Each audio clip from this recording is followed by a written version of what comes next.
저는 하루에도 몇 번씩 이 본당에 와서 앉아서 하나님을 찬양하고 하나님께 감사하는 시간을 갖습니다. 이렇게 기둥이 없는 곳에서 예배를 드리니 참 좋군요. 네, 저희 교회는 또 이 자연 채광이 들어오도록 그렇게 했어요. 이 앞쪽에도 자연 채광이 들어오고요. 옆으로도 햇살이 아침이 되면 확 들어옵니다.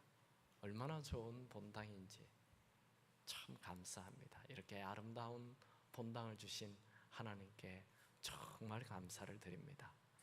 또 이 일에 앞장서서 수고해 주신 우리 교회 모든 리더분들에게도 감사를 드립니다. 저희가 이곳에 와서 어떻게 다시 신앙생활을 시작할까? 복음에 대한 말씀을 오늘 네 번째 전하게 됩니다. 오늘은 여러분, 복음이 뭐예요? 한자로는 기쁜 소식. 우리 인간에게 기쁜 소식이 뭡니까? 큰 돈 주는 거예요? 큰 성공하는 것입니까? 유명해지는 것일까요? 네, 그런 것들은 다 일시적이에요. 계속 기쁨을 주지 않아요. 근데 우리에게 진짜 복음은 내 죄 문제가 해결되어 영원한 천국 가는 것입니다. 이게 복음이에요. 여러분들은 여러분의 모든 죄가 예수 그리스도의 피로 말미암아 해결되어 다 천국 가는 축복이 있게 되기 바랍니다. 우리의 가장 큰 문제가 이 죄인데, 이 죄를 어떻게 하면 없애나요? 세상 사람들은 선행을 한다, 고행을 한다 그래요.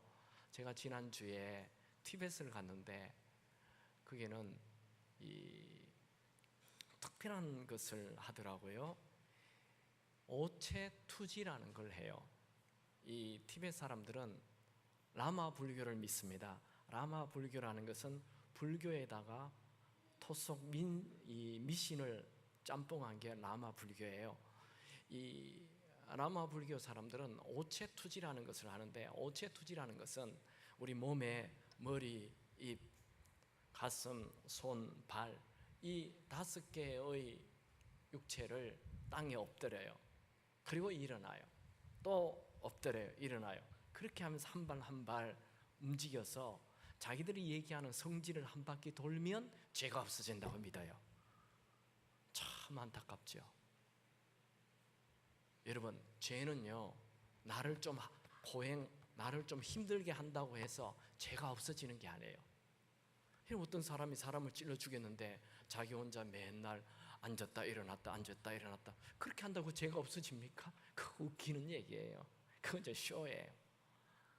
죄는요, 우리 평생 지은 죄는 대가를 지불해야 돼요. 대가를 지불한다는 건 죽어야 되는 거예요. 죽어서 피를 흘려야 죄가 없어지는 거예요. 그런데 누가 내 죄를 대신해서 죽어줄 수 있습니까? 그 사람 자체가 죄가 있는데. 엄마가 내 죄를 위해 죽어줄 수 있어요? 엄마도 죄가 있는데. 그러니까 인간은 죄를 대신해서 죽을 수가 없어요. 근데 하나님의 아들이신 죄 없는 예수님이 우리의 죄를 대신해서 십자가에 죽어야 하는 거예요. 그러면 우리 죄는 다 해결이 됩니다. 자, 오늘 이 복음에 대한 네 번째, 내 죄를 위해 죽어주신 예수님이 부활하셨다는 거예요. 할렐루야. 예수님이 그냥 내 죄를 위해 죽으시고 죽어버렸으면 그냥 끝나는 거예요. 그 사람은 그냥 한 2000년 전에 인간 예수로서 나사렛 동네 목수의 아들 예수로서 죽는 거예요. 그분이 어떻게 하나님의 아들이 돼요? 근데 그 나사렛 동네 그 목수의 아들 예수가 하나님의 아들이 된다. 하나님의 아들이 되려면 하나님의 아들이라는 증거가 있어야 되는 거예요. 예수님은 이 땅에 오셔서 자기가 하나님의 아들이라 얘기를 많이 했어요. 그리고 기적도 많이 일으키죠. 죽은 자도 살리고 안전병이도 일으키고 눈먼 자도 뜨게 하고 병든 자도 낫게 하고 문둥병도 고치고 뭐 엄청 기적을 행하고 하니까 사람들이 와, 정말 예수님이 하나님의 아들인가 보다 하고 몰려들기 시작하지요. 그때 이 대제사장들과 종교 지도자들은 예수님을 죽입니다. 예수님을 죽인 이유가 뭐예요? 예수님이 자꾸 하나님의 아들이라 얘기한다 이거예요. 이 하나님의 아들이라고 얘기하는 이 자체는 10계명 중에 1계명, 2계명, 3계명 다 신성 모독, 하나님의 이름을 망령되이 일컬고 나 외에 다른 신을 섬기지 말라, 우상 만들지 말라 하신 1계명, 2계명, 3계명 다 걸리는 거예요. 즉 신성 모독죄에 해당하는 거예요. 예수님이 자기가 하나님의 아들이라 얘기하니까 하나님에게 아들이 있다? 신성 모독이에요. 예수님을 죽여요. 근데 예수님을 그냥 칼로 찔러 죽이거나 창으로 찔러 죽이거나 아니면 돌로 던져 죽이면 사람들은 더 예수님을 하나님의 아들로 믿게 돼 있어요. 그게 누가 선한 일을 하는데 그게 돌로 쳐 죽게 되면 그게 사람들이 더 죽으면 그 사람이 일으킨 무브먼트 운동을 확산시키는 힘이 있어요. 더 하나님의 아들이라는 소문이 퍼질 거잖아요. 지금 이 대제사장들과 바리새인들이 예수님을 잡아 죽이려고 했던 제일 큰 이유가 신성모독이에요. 하나님의 아들이라는 이 얘기를 없애야 되는데 그냥 돌로 죽이면 그 얘기가 더 퍼져가기 때문에 그들은 고민에 빠집니다. 예수님 주위에는 얼마나 사람이 많이 모이는지 몰라요. 그리고 예수님은 모여든 사람들에게 언제나 나와 아버지는 하나다 이런 얘기를 해요. 요한복음 10장 30절 나와 아버지는 하나니라 하신대. 요한복음 8장 19절 나를 알았더라면 내 아버지도 알았으리라. 요한복음 12장 45절 나를 보는 자는 나를 보내신 이를 보는 것이라. 요한복음 15장 23절 나를 미워하는 자는 또 내 아버지를 미워하느니라. 이게 다 신성모독이에요. 하나님이 인간인 예수님이 하나님과 똑같다 얘기하니까 이 대제사장들과 바리새인들이 발끈한 거예요. 그리고 예수님은 병든 자를 고치면서 뭐라고 얘기합니까? 마가복음 2장 5절에 보면 중풍병자의 병을 딱 고치면서 너의 병이 다 나았다 그러지 않고 너의 죄 사함 받았다 이렇게 얘기한 거예요. 아니 누가 하나님 외에 인간의 죄를 용서할 수 있단 말입니까? 그래서 그들은 이게 신성모독이라고 얘기해요. 마가복음 2장 7절에 이 사람이 어떻게 이렇게 말하는가? 신성모독이도다. 오직 하나님 한 분 외에 누가 능히 죄를 사하겠느냐? 결국 예수님은 체포되어서 신성모독 하나님의 아들이라는 제목으로 십자가에 못 박히게 됩니다. 그 대제사장이 예수님을 딱 불러가지고 네가 하나님의 아들이냐? 이렇게 질문해요. 대제사장이 가운데 일어나서 예수께 물어 이르가오되 너는 아무 대답이 없도다. 이 사람들이 너희를 치는 증거가 어떠하냐 하되 침묵하고 아무 대답을 안 해야 하거든. 대제사장이 다시 물어 이르되 내가 찬송받을 이의 아들 그리스도냐? 즉 네가 하나님의 아들이냐? 예수께서 이르시되 내가 거니라. 예수님은 자기가 하나님의 아들이라 대답했어요. 이 말 하면 신성모독죄로 죽는다는 거 알아요. 그런데 예수님은 대제사장이 네가 하나님의 아들이냐 물을 때 그래 내가 하나님의 아들이다. 왜 그런 얘기를 했을까요? 예수님이 하나님의 아들이시기 때문입니다. 아멘입니까? 이 대제사장들과 바리새인들은 자기들에게 군사가 있어요. 그래서 예수를 체포하죠.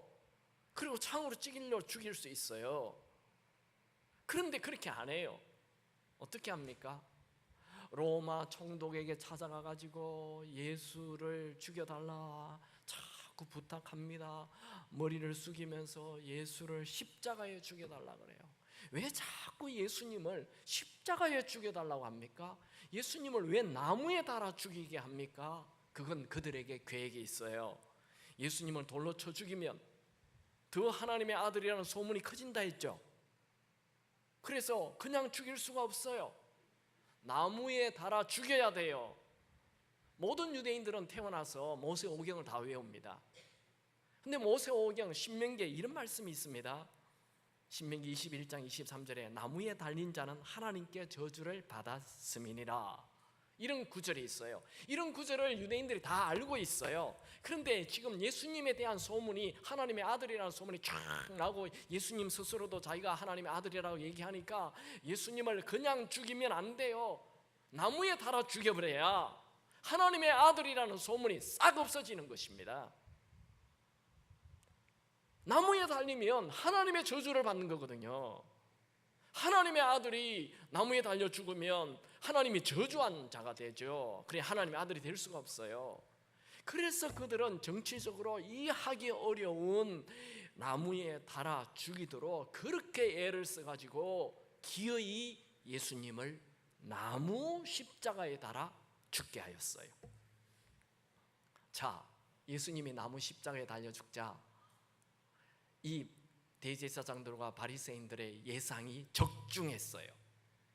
그렇게 많은 무리들이 예수님을 하나님의 아들이라 따르던 자들이 싹 없어져 버렸어요.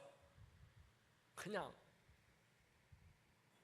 순식간에 안개 사라지듯 그냥 싹 없어져 버렸어요. 예수님에 대한 하나님의 아들이라는 그 소문이 싹 없어지고 따라다니는 그 수많은 군중들이 싹 없어져 버렸어요. 그리고 나무에 달린 예수님 십자가를 향해 조롱해요. 뭘 조롱합니까? 네가 하나님의 아들이라며, 네가 하나님의 아들이라는 게 나무에 달렸구나, 네가 나무에 달린 걸 보니까 진짜 하나님의 아들이 아니구나, 너 하나님에게 저주받았구나. 그렇게 주변에 있는 사람들이 다 저주를 퍼붓습니다. 한 구절만 보면요, 마태복음 27장 39절 40절에 보면 지나가던 자들은 자기 머리를 흔들며 예수를 모욕하여 이르되 성전을 헐고 사흘에 짓는 자여, 네가 만일 하나님의 아들이거든 자기를 구원하고 십자가에서 내려오라. 네가 진짜 하나님의 아들이냐? 나무에 달린 예수님을 조롱하고 있는 거예요. 그러니까 예수님을 따르는 모든 사람들이 예수님이 나무에 달려 십자가에 매달리니까 다 떠나버리고, 심지어 제자들조차도 예수님을 다 떠나버리고 예수님을 향해 주는 그리스도시요 살아계신 하나님의 아들이라는 이 위대한 믿음의 고백을 하였던 베드로도 도망가 버렸어요. 확실한 증거가 나타났잖아요. 나무에 달려 죽었으니 이건 분명히 하나님의 저주를 받은 자예요. 예수님이. 대제사장들과 바리새인들은 쾌재를 부릅니다. 그런 나무에 달려 죽었는데 어떻게 예수가 하나님의 아들이 될 수 있어? 너무너무 신났습니다. 그런데 이 제자들이 갑자기 태도를 확 바꿉니다. 하나님의 아들이시다, 예수님이, 십자가에 달린 예수님이 하나님의 아들이다 외치는 자로 바뀌었어요. 도대체 무엇이 그들의 마음을 이렇게 확 바꿨습니까? 로마서 1장 2절 4절 우리 다 같이 한번 읽어볼까요? 시작. 이 복음은 하나님이 선지자들을 통하여 그의 아들에 관하여 성경에 미리 약속하신 것이라. 그의 아들에 관하여 말하면 육신으로는 다윗의 혈통에서 나셨고 성결의 영으로는 죽은 자 가운데서 부활하사 능력으로 하나님의 아들로 선포되었으니 곧 우리 주 예수 그리스도시니라. 예수님이 하나님의 아들로 선포되는 것은 부활하사, 할렐루야. 아니, 죽었다고 살아났는데 갑자기 하나님의 아들로 선포됐다? 무슨 말이에요? 사람은요, 죽은 사람을 살릴 수가 없거든요. 인간 세상에는 죽은 자를 살릴 수 있는 게 없어요. 그런 일은 있을 수가 없는데, 사람에게 생명을 주신 분은 하나님, 죽은 자를 살리시는 분도 하나님. 그러니까 죽은 예수가 살아났다는 것은 하나님이 이 예수님을 살렸다는 얘기고, 하나님이 이 예수를 하나님의 아들로 선포하셨다는 것입니다. 할렐루야. 이 대제사장들과 바리새인들은 예수님이 십자가에 죽자 사람들이 예수님을 따르던 사람들이 싹 없어져 버릴 때 너무너무 신났어요. 그런데 3일 만에 예수님이 부활하여 오히려 예수님이 하나님의 아들이라는 소문이 더 커지기 시작했어요. 여러분, 복음이 뭡니까? 복음은 예수님이 십자가에 죽으시고 3일 만에 살아난 하나님의 아들이라는 것, 이게 복음입니다. 아멘입니까? 그게 우리가 오늘 읽었던 본문 고린도전서 15장 1절에서 4절 보면, 형제들아 내가 너에게 전한 복음을 너에게 알게 하노니, 이 사람들에게 전한 복음이 뭔지 지금 딱 숨겨져 있어요. 이는 너희가 받은 것이요 또 그 가운데 선 것이라. 너희가 만일 내가 전에 그 복음을 굳게 지키고 헛되이 지키지 아니하였으면 그로 말미암아 구원을 받으리라. 내가 받은 것은 너희에게 전하였노니 이는, 즉 복음이라는 것은 성경대로 그리스도께서 우리 죄를 위하여 죽으시고 장사 지낸 바 되셨다가 성경대로 사흘 만에 다시 살아나사, 이게 복음이에요. 고린도전서 15장에서는 복음이 무엇인지 분명하게 말합니다. 예수님이 내 죄를 위해 죽으시고 다시 살아나셔서 하나님의 아들이 된 것, 그게 복음입니다. 훗날 사도 요한은 이것을 분명하게 기록합니다. 요한복음 2장 22절에 죽은 자 가운데서 살아나신 후에야 제자들이 이 말씀하신 것을 기억하고 성경과 예수께서 하신 말씀을 믿었더라.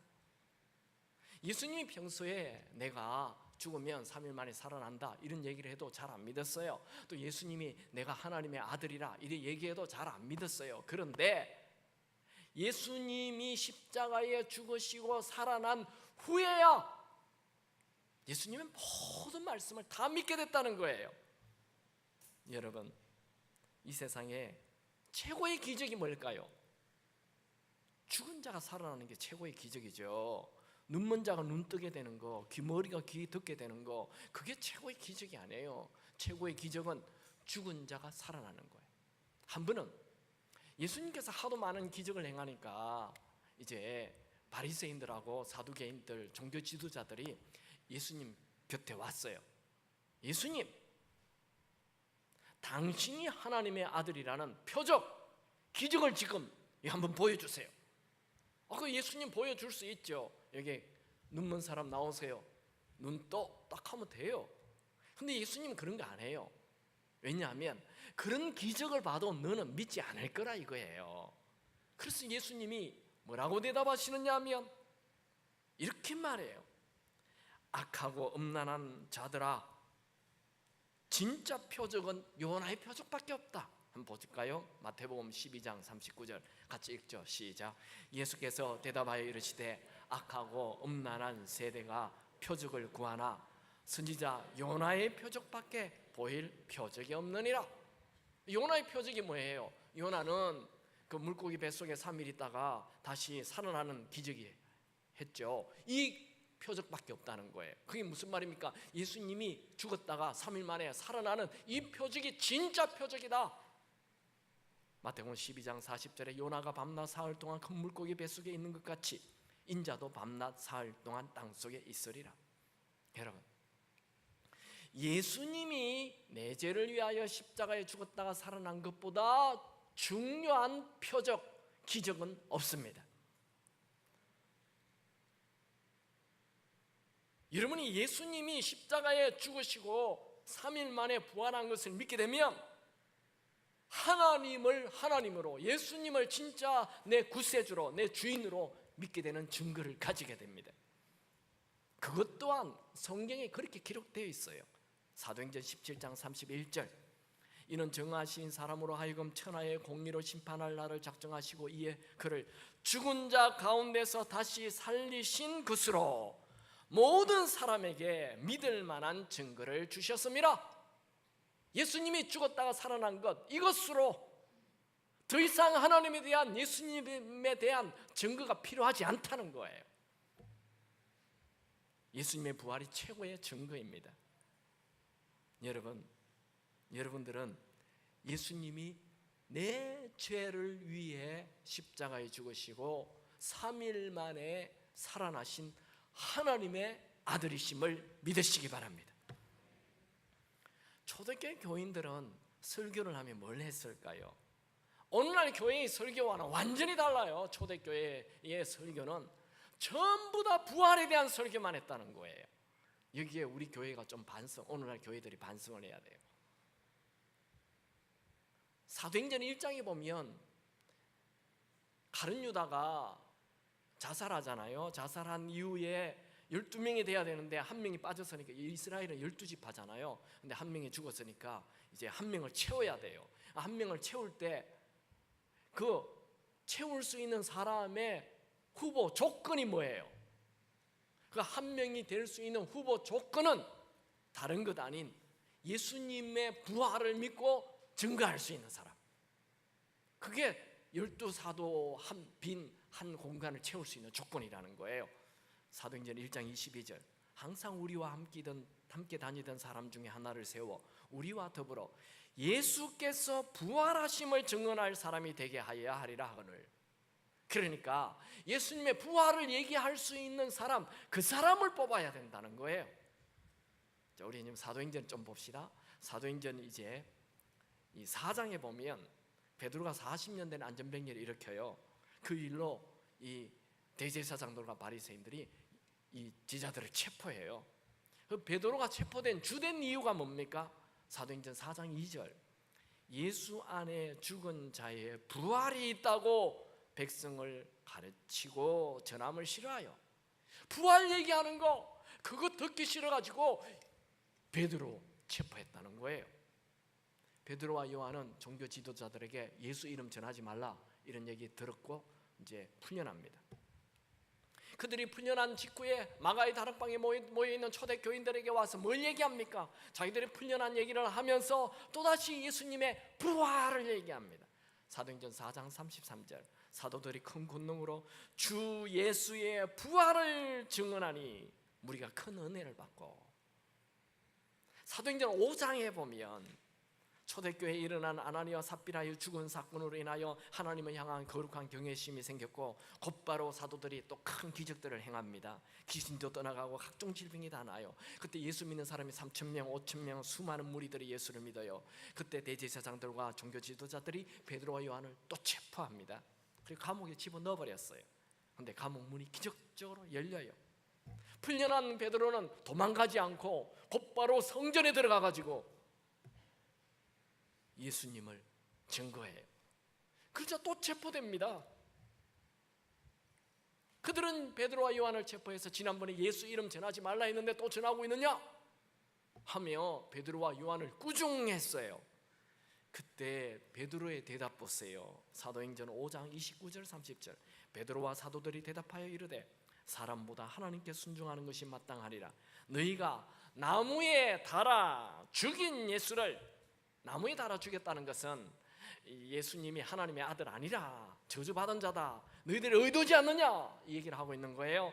너희가 나무에 달아 죽인 예수를 우리 조상의 하나님이 살리시고, 그들은 지금 예수님을 십자가에 죽였던 이 자랑무도한 대제사장들과 바리새인들 앞에서 너희들이 죽인 그 예수를 하나님이 살리셨다 그렇게 외치는 거예요. 사도행전 9장에 보면 부활하신 예수님이 사도 바울을 만나는 사건이 나와요. 사도행전 10장에는 베드로가 로마의 장군 고넬료 백부장, 100명의 로마 군인들을 데리고 있는 그 백부장 집에 가가지고 설교를 합니다. 뭘 설교합니까 베드로가? 사도행전 10장 39절 40절, 우리는 유대인의 땅과 예루살렘에서 그가 행하신 모든 일의 증인이라. 그들이 나무에 달아 죽였으나 하나님이 사흘 만에 다시 살리사 나타내시되. 베드로는 로마의 장군 백부장 집에 가서 다른 설교하는 게 아니에요. 예수님이 하나님의 아들, 죽었다가 살아나셨으니 하나님의 아들이시다, 이거 설교한 거예요. 우리는 잠깐 이 사도행전 1장에서 10장까지 그 초대교회 교인들이 뭘 설교하는지를 봤어요. 그들의 설교, 사도행전 28장까지 전부 다 예수님의 부활을 설교하고 있다는 거예요. 여러분, 우리는 성경 전체를 다 몰라도 돼요. 예수님의 죽으심과 동시에 부활하심을 알아야 합니다. 여러분, 부활은 성경에 일어난 여러 가지 사건 중에 하나가 아닙니다. 부활이 그 갈릴리 어촌에서 나사렛 동네에서 자라난 목수의 아들로 자라난 그 이름도 빛도 없는 그 총구석에서 자라난 그 청년 예수, 목수의 아들 청년 예수를 하나님의 아들로 만드는 결정적인 증거인 것입니다.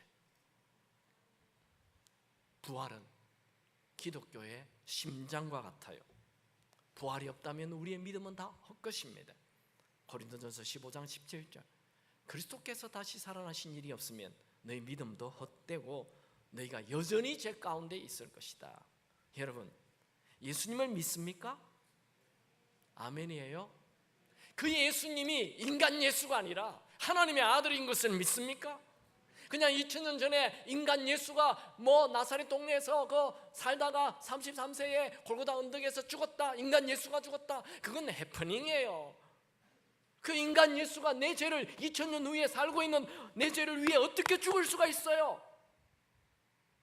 그분이 하나님의 아들이기 때문에, 그분이 하나님의 아들이 되면 2000년이라는 이 시간과 공간을 초월하여 우리의 모든 죄를 없애는 능력을 가지는 것입니다.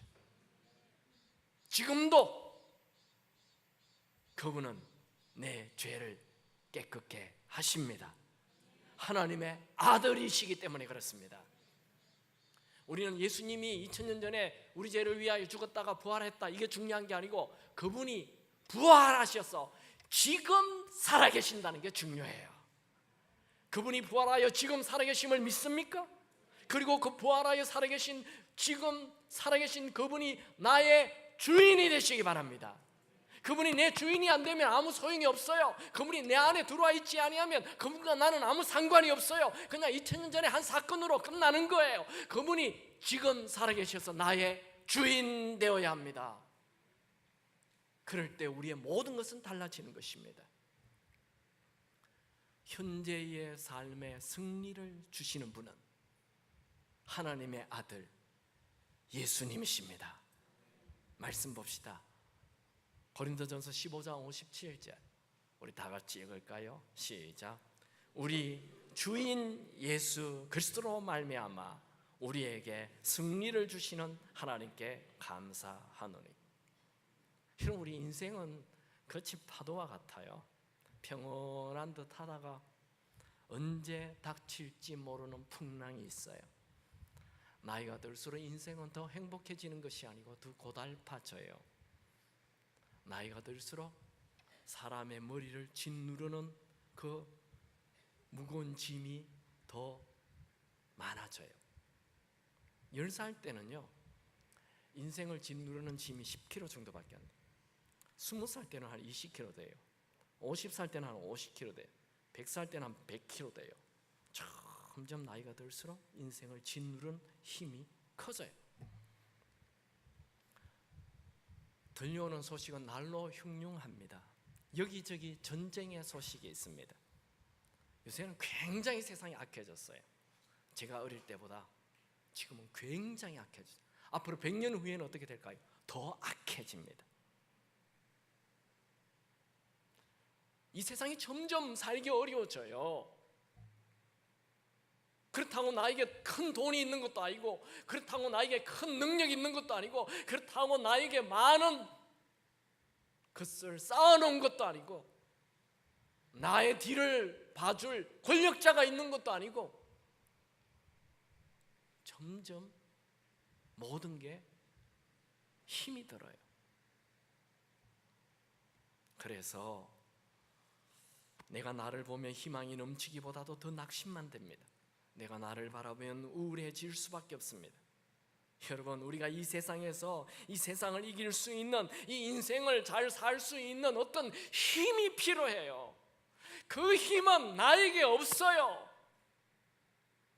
그 힘은 내가 아닌 나 밖에 있는 이 세상을 지으신 하나님의 아들 예수 그리스도로부터 나오는 것입니다.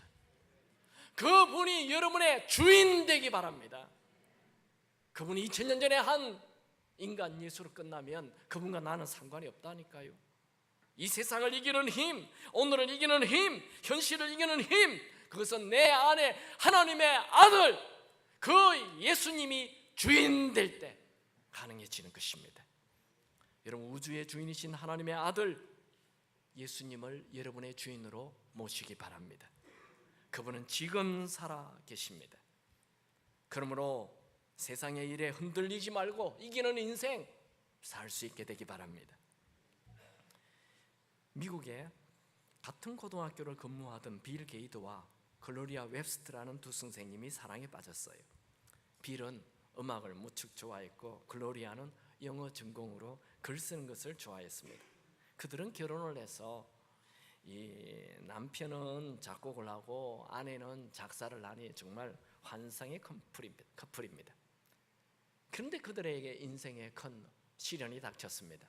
남편 빌이 단핵구정이라는 전염병에 걸려서 무력감에 시달려서 하던 모든 일을 다 내려놓고 그냥 인생 포기하고 살고 있습니다.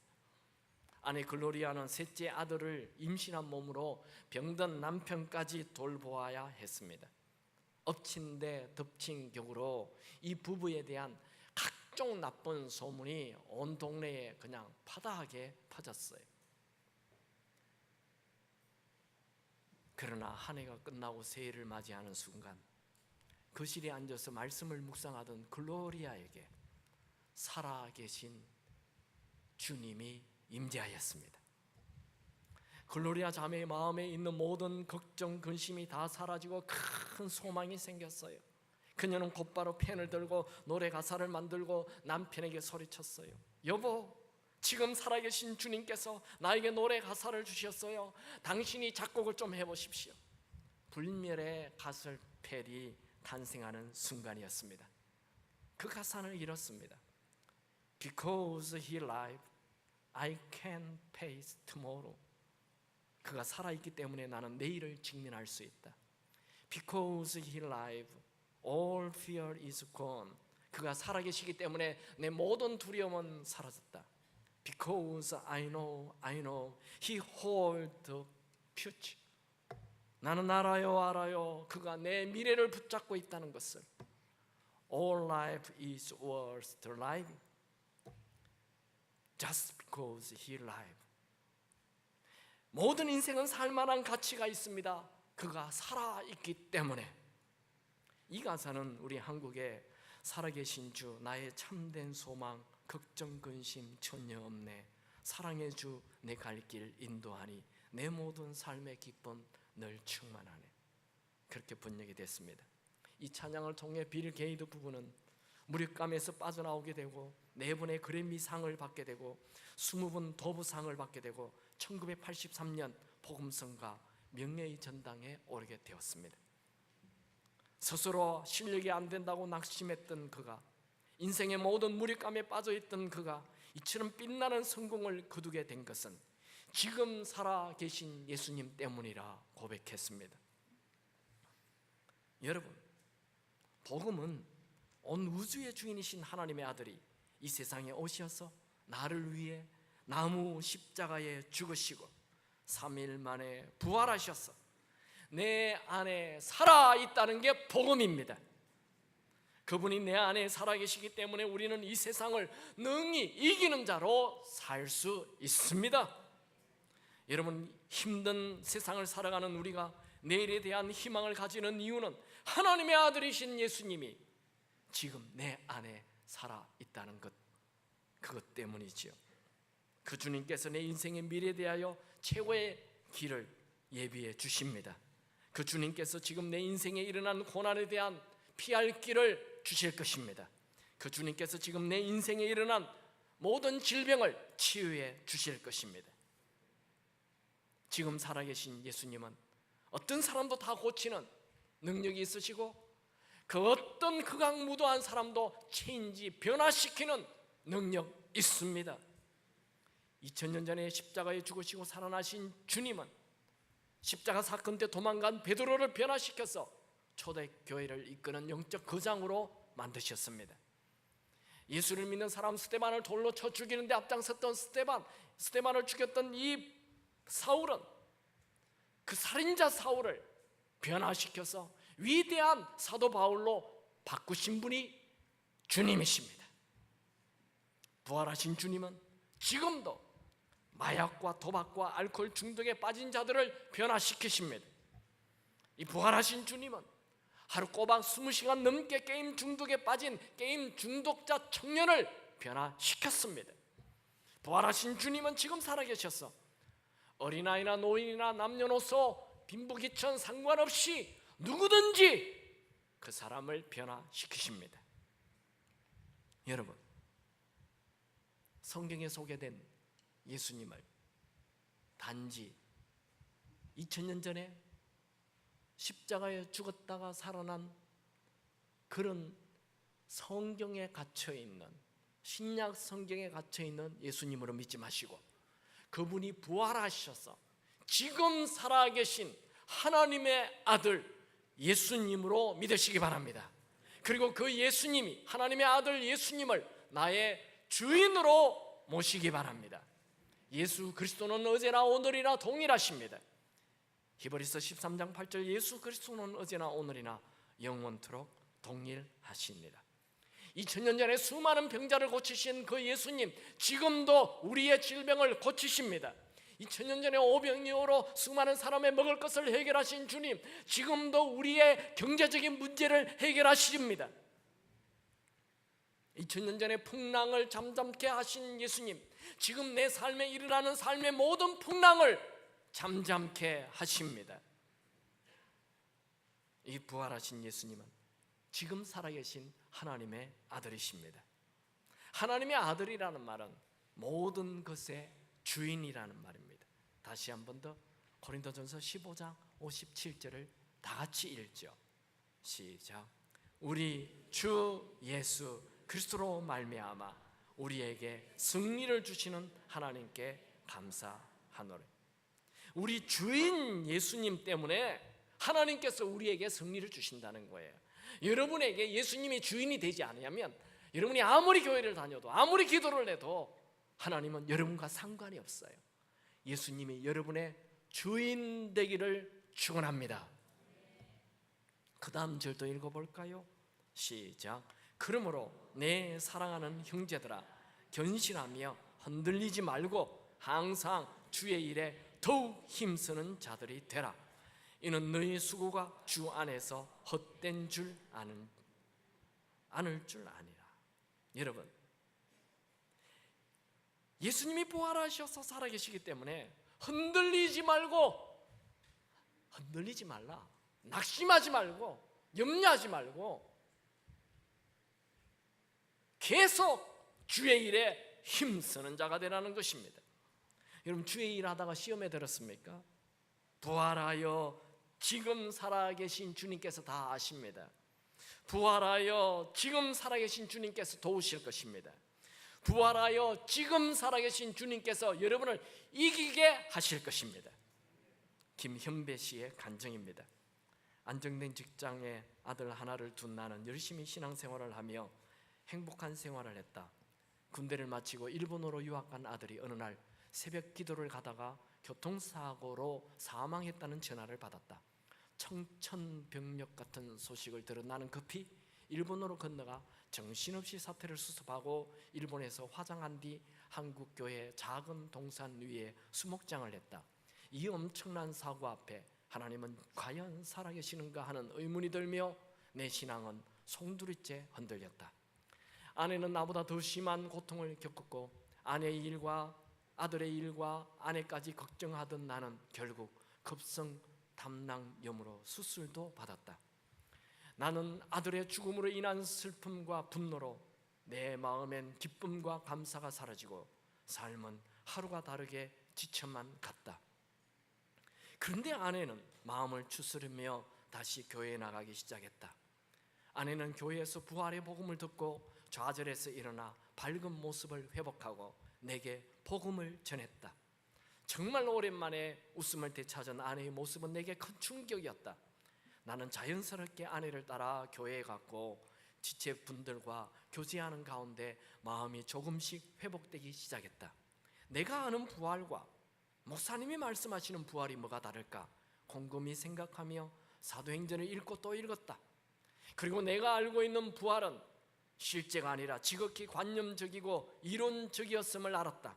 마침 그때 어느 대형교회 목사님이 십자가 복음과 부활 복음의 설교 비율은 400대 1이라며 부활 복음은 1년에 단 하루 부활절에 설교를 하고 계란 하나 먹고 마는 게 현실이라는 말씀, 그것을 동영상으로 보는 순간 내 신앙의 현주소를 정확히 알게 되었다. 이어서 예수님의 부활이 없다면 십자가는 단지 한 유대 젊은이의 안타까운 죽음에 불과할 것이라는 말씀이 내 마음에 그대로 부어졌다. 요나의 표적밖에 없다고 말씀하신 예수님께서 십자가에 못 박혀 죽으시고 사흘 만에 부활하셔서 제자들 앞에 나타나심으로 제자들이 단번에 굴복했던 것처럼 나 또한 예수님의 부활하신 역사적 사실 앞에 단번에 굴복할 수밖에 없었다. 그래도 신앙생활 열심히 하는 성공한 크리스찬이요 주님께 칭찬받는 교인으로 생각하고 있었던 나의 모든 것은 신념이었을 뿐 주님과는 전혀 관계없음이 비춰졌다. 어느 날 목사님께서 열심히 신앙생활을 해도 자기 자신이 주인 되어 사는 그 죄, 진정 회개해야 할 가장 악랄한 죄라고 말씀하셨다. 그 말에 나는 그대로 꼬꾸라지고 말았다. 내가 바리새인이었으며 회칠한 무덤이었다. 주님, 제가 죄인입니다. 저의 죄를 용서하여 주옵소서. 정말 온 마음으로 회개하고 예수님을 나의 주인으로 모셨다. 나는 죽은 아들을 가슴에 품고 내 아들 했다. 그러나 지금은 모든 것이 주님의 소유이기에 아들에 대한 미련을 다 떨쳐버리고 오직 주님만 바라보고 살아간다. 청년들을 바라볼 때마다 아들 생각에 늘 우울했지만 지금은 그들이 모두 내 아들같이 사랑스럽다. 수고하고 무거운 짐진 자들아 다 내게로 오라, 내가 너희를 쉬게 하리라 하신 예수님의 말씀처럼 부활하신 예수님께서 나의 이 무거운 짐을 다 가져가셨다. 그리고 이 세상 누구도 줄 수 없는 기쁨과 감사와 평강이 넘치게 해 주셨다. 눌리는 신앙에서 누리는 신앙으로 변화시켜 주신 주님을 찬양한다. 부활하신 예수님은 진정 나의 주인이시다. 아멘. 네, 우리 지금 살아계신 하나님의 아들 예수님을 찬양합시다.